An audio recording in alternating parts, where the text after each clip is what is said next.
বুবলি এখন কোথায় যাবে? যেখানে মেয়েরাই মেয়েদের শত্রু, সেখানে এই দুঃখ বুবলি কোথায় বলবে বলুন তো? সম্প্রতি রিউমার উঠেছে বুবলি আবারও মা হতে চলেছেন। আর এই বিষয় নিয়ে সামাজিক যোগাযোগ মাধ্যমে যে যেভাবে পারতেছে কন্টেন্ট বানাচ্ছে, যে যেভাবে পারতেছে কথা বলতেছে।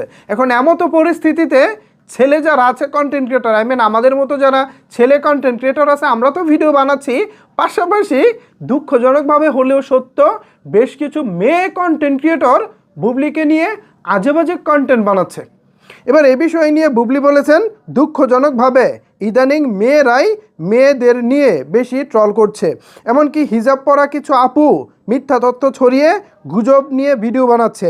আমার মনে হয় এটি শুধু একজন মানুষকে হেয় করা নয়, বরং আমাদের ধর্মকেও অবমাননা করা। ইসলামে গীবতকে সবচেয়ে জঘন্য কাজগুলোর একটি বলা হচ্ছে। অর্থাৎ গীবত হচ্ছে সেটা যেটা হচ্ছে ওই মানুষটা করেনি অথবা ওই মানুষটার অনুপস্থিতিতে কথা বলা, এটাকে গীবত বলা হয় আর কি। এখন বুবলি আসলেই কি মা হতে চলেছেন নাকি না, এটা আমরা ক্লিয়ারলি যদিও স্পষ্ট জানি না, যেহেতু বুবলি কিংবা তার পক্ষের কেউই স্পষ্ট বয়ান দেয়নি। তবে বুবলির যেই আপনার ফিটনেস, এখন বুবলিকে দেখতে যেমনটা লাগে, এই সব কিছুর অঙ্ক মিলিয়ে বুবলি যে মা হতে চলেছেন এটা আমি মোটামুটি 100% শিওর। এখন বুবলি যদি অস্বীকার করে তাহলে তো বলার কিছু নেই। এর আগেও আমরা দেখেছি শেহজাদ খান বীর যখন বুবলির গর্ভে ছিলেন, যখন হচ্ছে বীর সিনেমার শুটিং চলতেছিল, তখনও বুবলি এভাবেই কথাগুলো বলেছিলেন যে এগুলো ফাঁকা বুলি, এগুলো গুজব, এগুলো রিউমার। কিন্তু পরে এক সময় আমরা দেখলাম বুবলি বেবি বাম্পের ছবি শেয়ার করতেছে, আমেরিকায় হচ্ছে বেবি ডেলিভারি হয়েছে, এবং পরে একটা সময় হচ্ছে শেহজাদ খান বীরকে আমরা প্রকাশ্যে দেখলাম।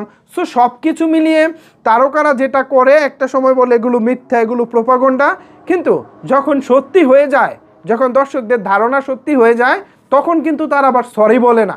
এই যে ধরুন আপনি আমরা একটা ধারণা করতেছি যে বুবলি আবারও মা হতে চলেছে, এটা আমাদের ধারণা। এখন যদি দেখি 1 বছর পরেও বাবু হয়নি, এটা ডিফারেন্ট থিং। বাট যখন দেখবো 1 বছর পরে বাবু হয়েছে বা বাবু নিয়ে প্রকাশ্যে এসেছেন বুবলি, তখন কি বুবলি ক্ষমা চাইবেন দর্শকদের কাছে? নিশ্চিতভাবেই চাইবেন না, কারণ তারকাদের কাছে ক্ষমা চাওয়ার ডিকশনারিটা নাই। তারা ক্ষমা কি জিনিস বুঝেই না, অথচ দর্শকদেরকে নিয়ে নানা রকমের ইনিয়ে বিনিয়ে কথা বলতে পারে। যাই হোক, এখন অপবিশ্বাসের ভক্তদের দিকেও আঙ্গুল তোলা হয়।